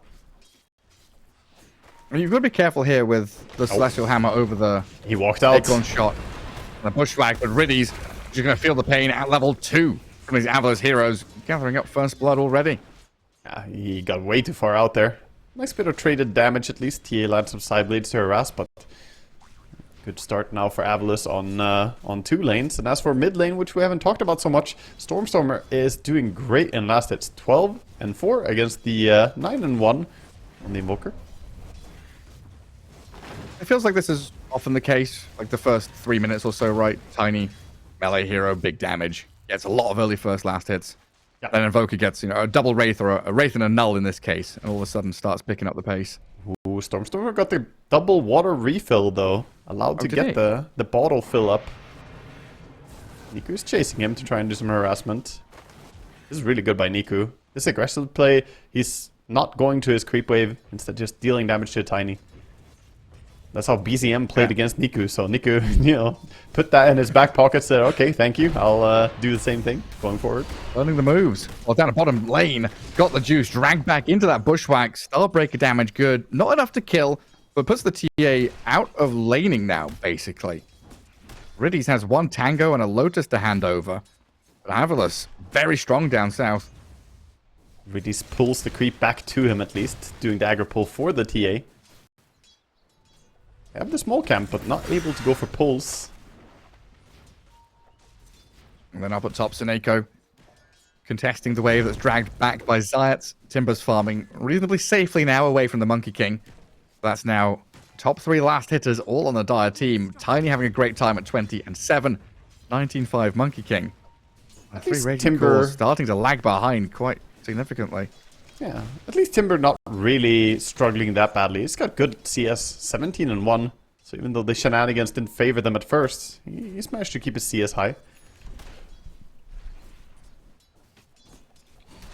The situation we usually see is with that Nyx assassin doing the same thing, right? Doesn't Earthshaker fill the same role as the Nyx does post laning stage? Like he's not farming jungle to get his own stuff, right? I mean, that's the problem. He can't farm jungle. He can't do anything like that. So he wants to get given a lane. He's actually, in a way, greedier than Nyx, because he's going to want to get to his Blink Dagger at some point, and he's going to want levels as well. So the Shaker is like, yeah, some core isn't going to activate, and I'm going to sit on lane. Most likely Invoker will start making moves, and Shaker will just say, okay, I can take mid lane for a bit. But right now, it's a pretty weak hero. His impact in lane is not very strong, similar to Nyx. I'm just wondering how slow that's going to be if the Earthshaker is kind of sitting in a lane waiting for Blink. You want all these heroes to be playing actively, playing fast. Yeah, definitely not the highest tempo. Even before the 6-minute rune, Earthshaker's come in mid to Fisher block Stormstormer, but Stormstormer punches back onto Niku pretty hard. Not sure who's trapped on which side of the Fisher there. And Seneco's even going to TP mid to try and deal with this Earthshaker rotation as well. A little bit of lags. We'll have a quick reconnect. We'll get back in and we'll get going again. As you mentioned, 45 seconds to those power rune spawns. Invoker doesn't care that much about power runes, but Tiny really does, so it's more important to steal it away from AVULUS for NAVI Jr. It seems like Riddy's can't really leave that bottom lane right now, though. So can't go and contest currently with Got the Juice sitting pretty low on resources. Yeah, won't he just auto-die if the Lion goes for power rune. I think you could stick around with Hoodwink instead of going for the rune yourself. Just stick around and see if Lion leaves, you just kill the TA. But looks like they're gonna go. Take the bounty rune at least. Starting to move in towards mid, where Niku is having catapults thrown at him. A third of his HP remaining, while Eki and Seneko lurking support in the shadows to the left and the right, avalanching, blasting, placing the nether ward down. There's 20 seconds until rune spawns, and we've already got this 3v3 setting up mid. Yeah. Watcher taken back by Zayat. Seneko creep wave for Tiny. Stack a camp on his way to go and guard the rune. Seneko with the full efficiency. It's going to spawn down bottom for Riddies. A double damage for the Lion. So nobody gets the... No core gets the rune. And Stormstormer, like you said, not able to fill the bottle. All about taking it away from Tiny. You don't want Tiny to find a random haste rune or something, but Lion now with the DD going to put it to good use. Look at him clapping away. Yeah, big damage. A control from the Fisher got the juice. A nice bit of recovery out of this bottom lane. Yeah, so TA finding some space. 6:30 is usually where we see Stormstormer, just his eyes go red and he wants the enemy Wisdom Rune. Not sure he can make that move on Tiny. Normally does it on Earth Spirit, but looks like he might go for it anyway. I'm gonna stick around mid. Supports though. For action top. Seneko and Eki going all the way around behind the timber, looking for this Wisdom Rune a couple of seconds away from spawning, but Riddies and Zayats, they're wise to the tricks. No nonsense. They're going to contend with this Pugna with 3 heroes. NAVI Jr. well prepared. That's really good. Really good that they're moving multiple heroes towards it. They have the better disables as well. Shaker and Lion, fantastic stunning heroes. Great for taking over the Wisdom Rune. Oh, well, this is happening. Bottom is basically being a farm agreement right now. The TA is farming well, the Dawnbreaker is farming well, building towards their items. And importantly, Dawn close to level 6. Once Dawn gets that, we'll see him look towards the side lanes. The other lanes, I should say. That's Invoker. He walked past Dire, Obs, and Sentry. I don't think he was scouted by it because he was in the fog by that time. He gets up to top, but Monkey King has already evacuated the area, just wave hitting that top tier 1 while Smolly Knight farms jungle. And now I think AVULUS kind of reading this saying, hey, TA's evacuated bottom, there's no one showing mid, they must be ganking top, so we'll now start to bring numbers up here, responding to this like hidden threat. Yeah, this is a very under-leveled game, since there's not too many kills happening, and there's a lot of movements for the supports. We still have level 3 on Shaker, level 3 on Pugna. You know, they're working to recover now. Pugna being given mid. Lion coming in mid for some experience as well. All the supports are like on food stamps at this game. Earthshaker leeching the large camp, which PMA kills with the Chakram. Zayat is pinging the Ancients now, saying, hey, I've got to stack this. I need gold, I need experience, time to build stacks for my cause to farm. It was quite nice, you know, for Tiny here to get towards his Blink Dagger. He's going to be given quite a lot of room and a fair few stacks to hit that timing. Yeah, usually he doesn't just want to sit back and AFK farm, he wants to sprinkle in a bit of action between. Okay, so they're going top. Timber could be a very big target if they manage to get him close to the Monkey King, but again, they're backing out. Zayat's gonna be the one they go on instead. Avalanche, bushwhack. Not even using the toss there, Stormstormer. And Monkey King was leaping across the trees to try and get involved. We'll go back to farming creeps. Nice discipline that they didn't use the Dawn ulti or anything as well. They held that, so didn't need that at all for the gank.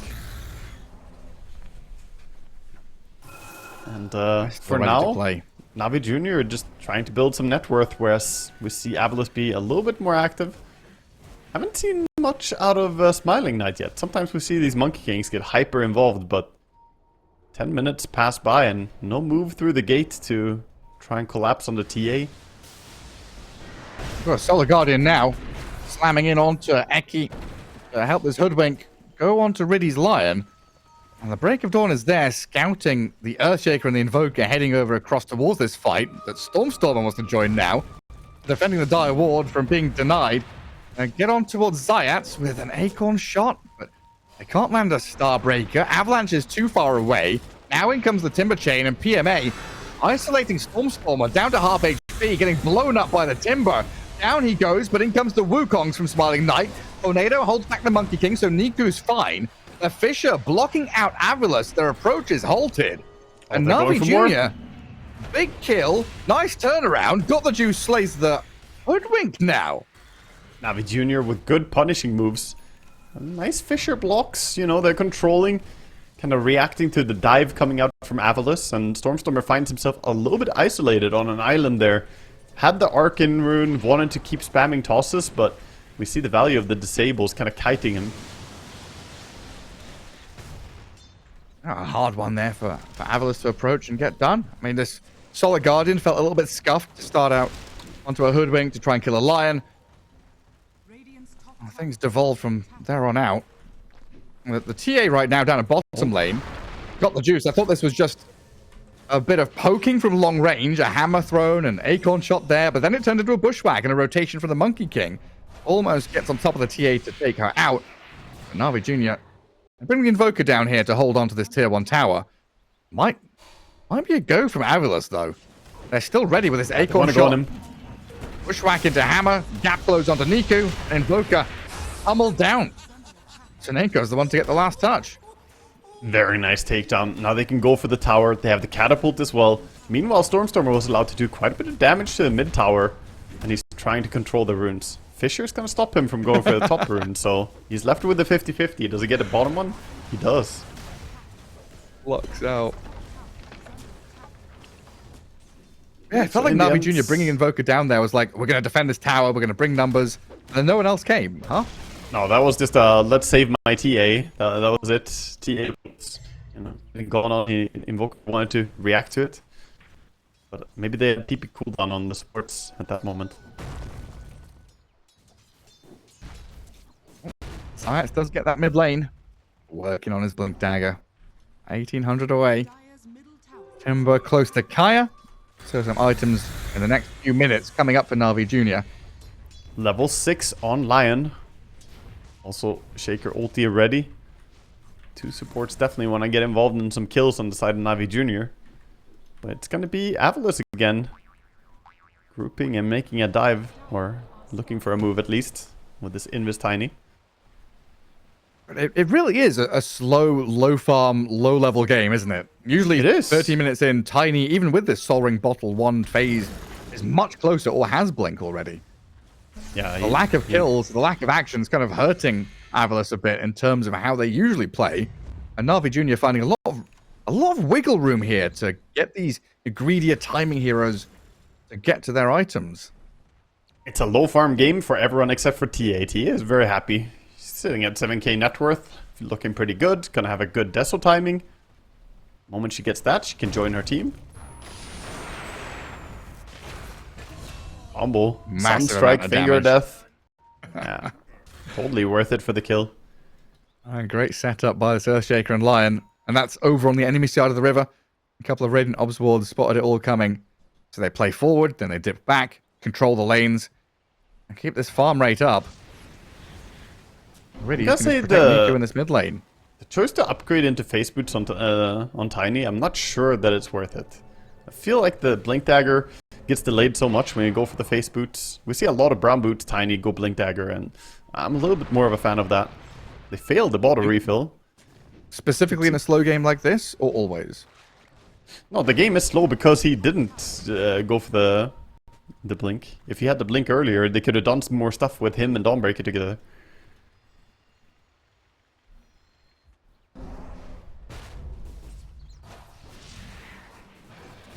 I feel like it's also, the game is slow. We've seen much faster games where Tiny's getting involved in like 6-7 kills, right? Mm-hmm. The phase boots are kind of paid for by that, and then the Blink comes naturally after. Yeah, that can happen.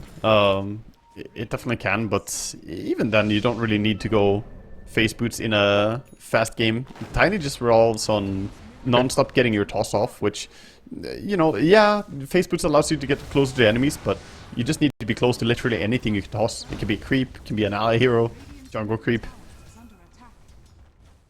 I think the big timing is just that blink. Tiny's going to finish off the tower while the rest of AVULUS swing up top. NAVI Jr. look pretty ready for this, though. Smiling Knight, Wukong's into Solar Guardian. Oh, he whiffed the stun. Apport's getting shredded, though, by this Chakram and Lion stun. Earthshaker's turned on. Eki, Riddy, Sineko, Zayats, 4 supports, all crushed. As a massive clash of titans here comes in. That was a lot of stuff going down quickly. Timber almost cut the Monkey King down from the tree without knowing he was up there. All could have backfired really hard, but Smiling Knight whiffing the Boundless Strike, the Dawn ulti kind of missing because of it. Would have been better for AVULUS. Well, an even fight in which Stormstormer gets a tier 1 mid. You know, victory AVULUS. Yeah, some victory for them. I would say, on the other hand, that they used ultis. Wukong's and the Dawn ulti is now on cooldown, so Radiant can be pretty happy with their Lion ulti and Shaker ulti ready. Naturally, Timber doesn't have a big cooldown to talk about. There's that catch onto the Invoker. Blink debut, Tornado, Ghost Walk, you get out? No slipping away here. Yankee gets the takedown. Now Dire scanning forward, but NAVI Jr. on the other side. Monkey King leading out here onto Riddies with Tiny, another avalanche toss. And there's a double kill. And all of a sudden, the pace picks up with his blink from Tiny. Yeah, a little bit late activation on the trap. Could have stopped the Stormstormer jump. He walked over a TA trap to get that blink. They just didn't react in time to damage him. Could stop the initiation. Good pickoffs though. The deep vision that AVULUS have planted, paying off for them. And they also have that Dawnbreaker building towards an Aghanim Scepter in this game. This is an adaptation. We don't see him do that often, but against TA, it does make sense. Get some missed chance, so TA doesn't just blow up your teammates. They're pretty handy. You got Zayats up at top, who's now 300 away from Blink on this Earthshaker. He's in position to break smokes. They were pinging this out, feeling, maybe even seeing a couple of heroes walk past those Radiant wards up near top. And Stormstormer shows on the wave, while PMA and Got the Juice right on top of Eki here. Watch the Hoodwink walk into the trees. Take her down. Can we go and walk into Roche? Oh, they have the heroes for it, but I think they know about it this time. AVULUS, I believe they understand that Roche will come. Do they have a smoke or something? They do have smoke on Pugna. Let's see if they want to go and contest it or if they just give it up. No, it's too late. Give it up on it. It's far too late. Yeah, Starry Knight is down on the bottom wave. Mid lane. The rest of AVULUS going across there. So Roshan for NAVI Jr. Aegis for TA. And already, even before Roshan's dead, NAVI Jr. getting out on the map and repositioning themselves. 3 heroes bottom, nice. 2 towards mid, making sure that no one's getting caught out here. No one's a straggler up at top still. Yeah, and that's exactly what they're looking for. AVULUS making the smoke move. This is very classic when you see an enemy team take Roche. You go and kind of look for the pick off afterwards, but they're going to be disappointed not seeing anyone. However, they see Shaker fishing and blinking in bottom. The gate play is coming. Blink on cooldown for Shaker. He's dead. There's no way out. Someone's going to get the opening. The Orchid turn off there. Zibe picks up the killing spree. And the line drawn across that jungle in towards mid. This is where AVULUS need to convert that kill into a bit of map pressure. Force NAVI out of these farming areas. And get a bit of damage on these tier 2s to start off with. A very good spot to be in when you're allowed to play aggressively into the Aegis team like this. Yeah, I think so. Even though they have the Aegis on NAVI Jr. as well, the Aegis on TA is more a safety Aegis to keep farming. Once he gets the Blink Dagger, which is just 100 gold away, he can choose to join his team and look for pickoffs. He has great disablers in his team, which is one of the big things I'm looking towards when I'm carrying TA. Having Lion, having Shaker, they just hold up enemy in place and you can blow them up.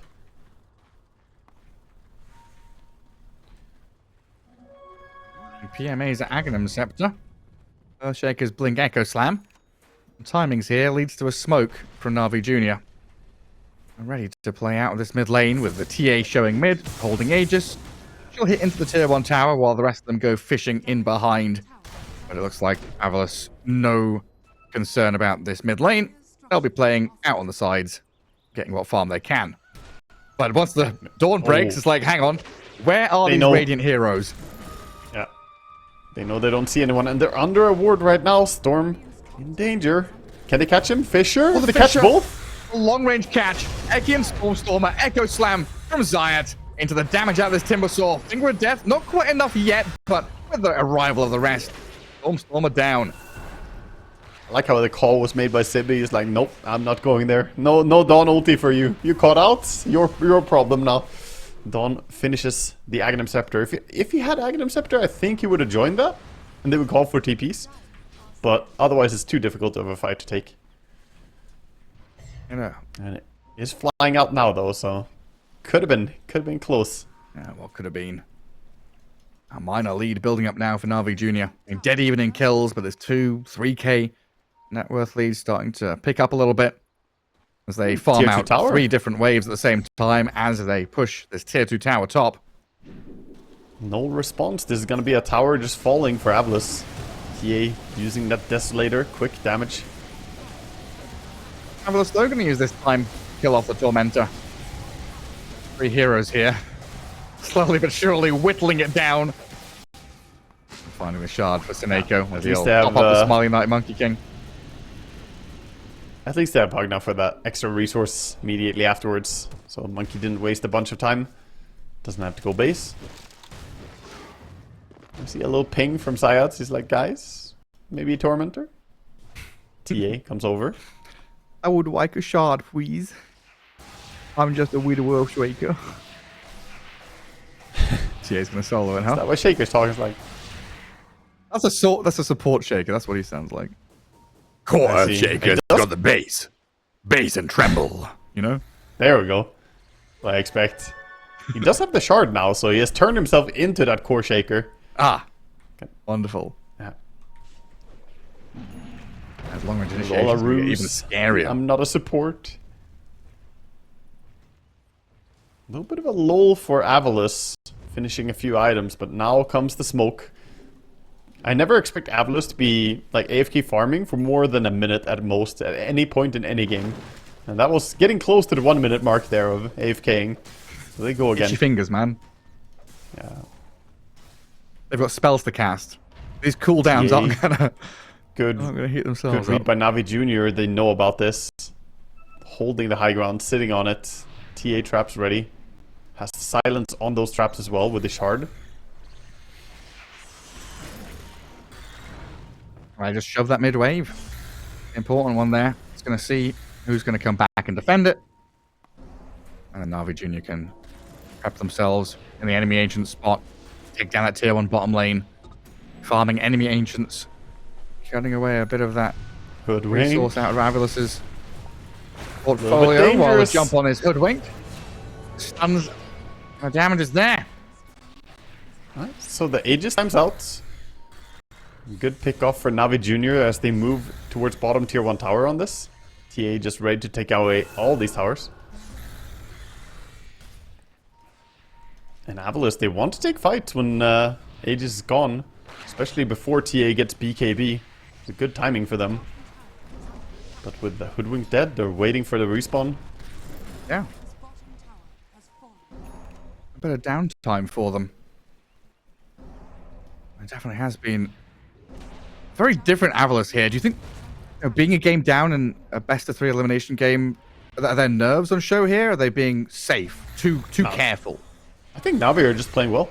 I think NAVI are, very competitive. Getting the Aegis slowed down AVULUS gameplay.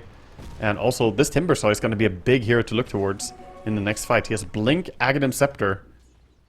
Right now, I would say, TA obviously has the most damage, but I think Timber is the highest impact hero on the field right now. He's a bully. I mean, knowing that Tiny has no BKB. I mean, hell, Monkey King is the only one on the die with BKB. Timbersaw has a vast array of heroes he can go on. D-ward comes out. That one ward still living, though, outside the tier 2 tower mid. Providing some useful information on the rotations from AVULUS.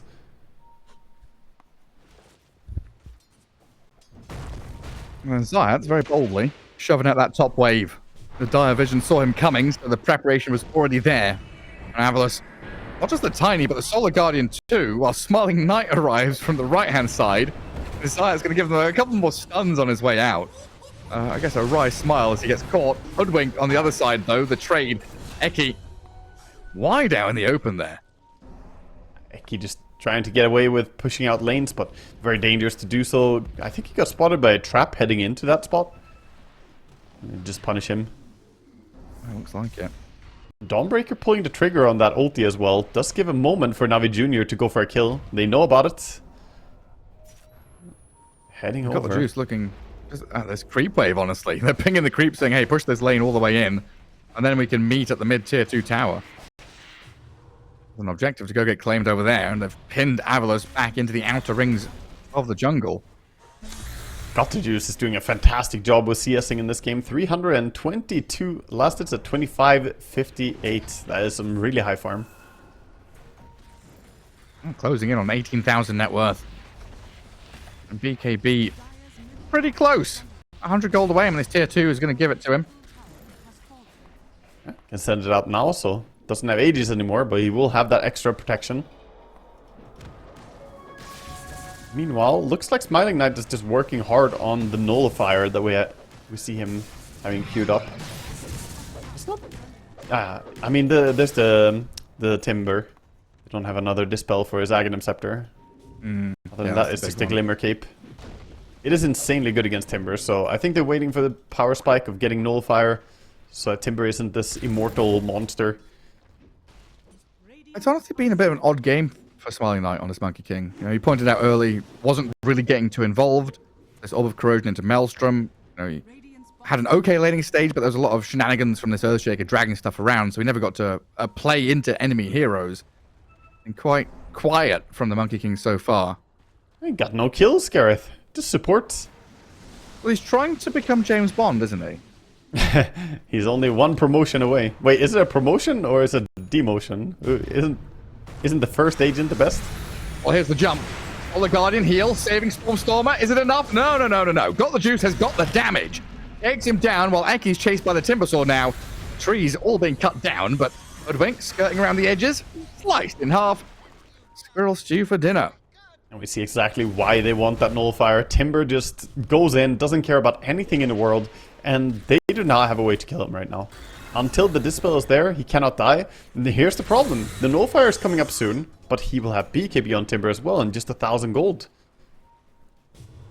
And of course, you can't Dispel the Aghanim Scepter if BKB is activated. That's rough. Where are these couple of pickoffs? Map space again for NAVI Jr. as Roshan spawning in 35 seconds. TA knows it with that third eye. Yep. So we're looking at currently a nighttime Rosh, which they could go and take. And they've already got some nice vision up in that top jungle to set up with Zayat and Riddies playing forward in front of the TA and the Invoker, making sure there's no one here from AVULUS getting ready to move towards the pit. NAVI Jr. running around with the gem, just dewarding a bit, clearing the area. Riddies is putting a lane ward that could give them vision on a hero. They saw the smoke. The Blink Echo right on Seneko. Solar Guardian to return, but the Timbersaw's in to blow up Eki. And Seneko dead, got the juice, and the Solar Guardian lands, but there's no more follow through. AVULUS just snap lose 2 heroes. That immediate jump from the support Earthshaker. Spot on from Zayat, and the read from NAVI Jr. there as they pressed forward. Perfect. Also, a bit unfortunate for Sib. He went for this Aghanim Scepter to try and prevent TA auto attacks. She finds the quiver. Of course she does. He got the true strike on that meld hit, so, well, he was trying to keep his friend alive. Seneko just insta-dies. And that's going to spell an easy Roche. NAVI Jr. building on this lead. 11k. Looking very strong. And Banner. Yeah, look at the speed as well. Nico and his friends going through the gates. Monkey might not be ready for this. He doesn't have BKB ready. He doesn't. It's on cooldown, so the Blink Hex ready starts. He looks super dead with a Sunstrike, Finger of Death. Sealing the deal. Yeah. And now TA with Aegis just goes back to pushing out mid, farming, setting up these lanes. As NAVI Jr. find themselves in the best spot to be in right now. Radiant team have Aegis. 2 lanes pushing in towards bottom and mid. Play through that enemy triangle. Oof. Dawn gets to safety. Tornado doesn't really clip her. And this is problematic. The Monkey King not getting value of the Nullifier immediately when he gets it. They are farming some DPS items. The Tiny with the Crystallis. But he can't move in the fights. Every single fight. The Invoker control, the Shaker, the Lion. Not having BKB on a Tiny... I mean, it's normal. You don't normally go for BKB this early. But he just isn't allowed to do anything. That's painful. Now TA has her own Nullifier. Do they have some defensive stuff to dispel other than the Pugna? Obviously, Pugna is a very big thing. They got Solar Crest on Pugna as well, so... There's that, and there's the Scurry, I guess.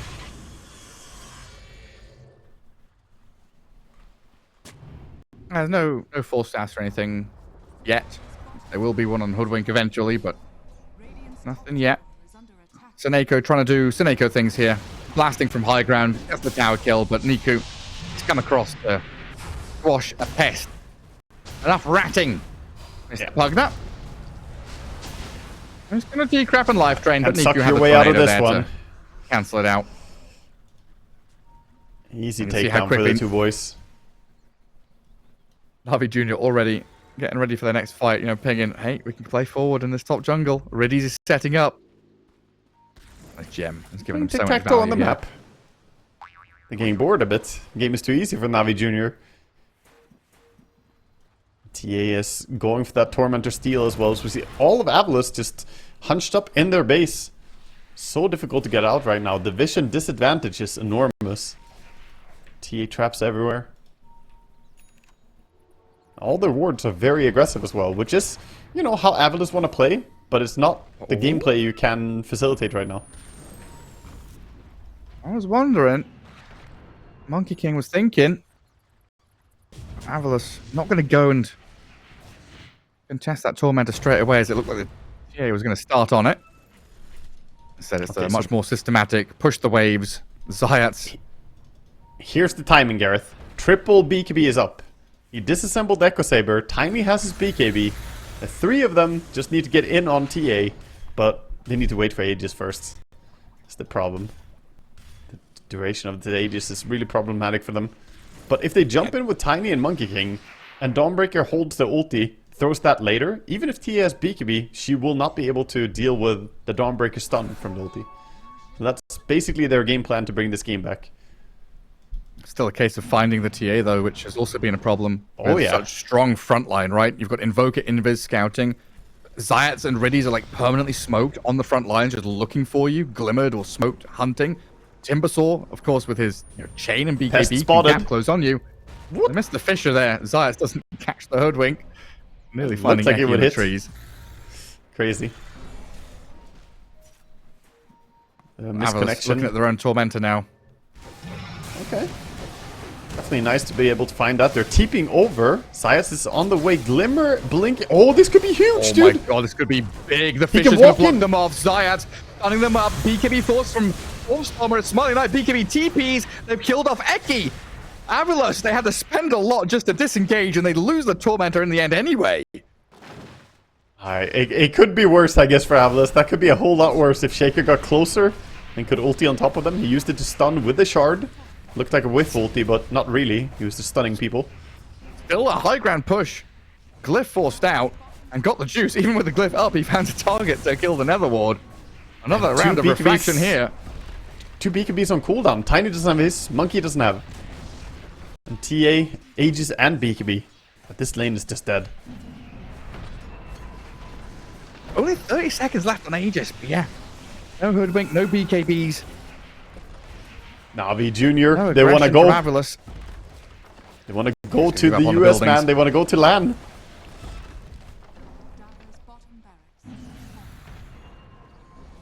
I'm feeling it now. NAVI Jr. take that bottom racks, back through mid, up to top. Now they can control the other side of the map and push 2 lanes from there. And he just reclaimed. It's been a real struggle to see how AVULUS fight back into this in such slow-paced, methodical game from NAVI Jr. Setting up, taking names, getting kills, finding objectives.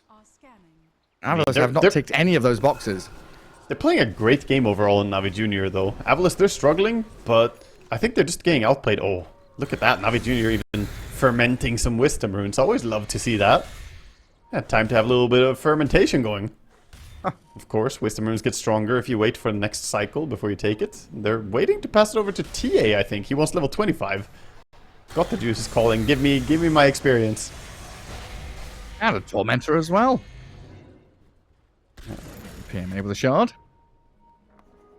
There we go. He's close to 25 from that. 24.5 on TA. Very early. AVULUS, of course, know that they were over on taking Tormentor, so they're hunting towards that area. Can they get the right connection onto this Templar Assassin? Dawnbreaker ready globally. It's such a blind move, though. They don't see anything. It's easy for us to say, just go, but how do you go? That read from the Monkey King, though. He just said, hey, they're going to smoke and play up top into the wave that's pushing in on the tier 3. The Dawnbreaker's holding out there as Navi Junior, they start to make that exact move that Smiling Knight was expecting, but now they send illusions up there. And AVULUS, they're going to fall for that bait. Stormer, the trap was set. He jumps the Illus, and now he's the one to get caught and maybe killed with the Fissure, the Finger of Death. The Solar Guard is not enough. Stormer's dead. Wukong's is down, and there's Timbersaur's in the midst of it. Timberchain's away with his BKB going, while Zibe's right-clicked out, but got the juice. The Templar Assassin, another tornado catching. Monkey King lands on the floor with a big old melt strike. Got the juice, gets a triple kill. And AVULUS down 4 heroes, 3 with buyback. But Navi Junior, they're coming for your buildings. Yeah, the buybacks are probably not going to matter too much here. The TA is just eyeing up the base. Got the level 25 and the bash talent. Going for the hoodwink. An Ultra kill. TA wants that rampage. BKB still available. He can dive again. AVULUS, 2 cores return to the battlefield. 10 more seconds for Tiny to respawn. The tier 3's dying, though, with his Alacrity TA on your barracks. As Riddy's Blinks initiates, they find the opening on the Monkey. Oh, what a jump. 100. This might be it. Navi Junior steps away from qualification as AVULUS crumbling in front of their fountain. 90 seconds, though, Monkey King. And got Templar Assassin 12-0-2, having an absolutely cracking game, goes to the next lane. And not just him. PMA still hasn't died a single time on this Timber. Just a big monster running at the enemy and keeping the TA safe always. Sort of shielding her in every single fight. Navi Junior covering all bases. Step Soon there will only be one base to cover because this base is going kaput. Storm, he's tossed Zayat onto Zibe, so the Echo Slam kills the Dawnbreaker, and that's game over. Step by step, Navi Junior, qualifier to qualifier, getting further and further, deeper down the bracket, until finally, today, they get a series away from qualification. AVULUS, they're going to the ESL One NA in Raleigh. That is so amazing for Navi Junior, a young,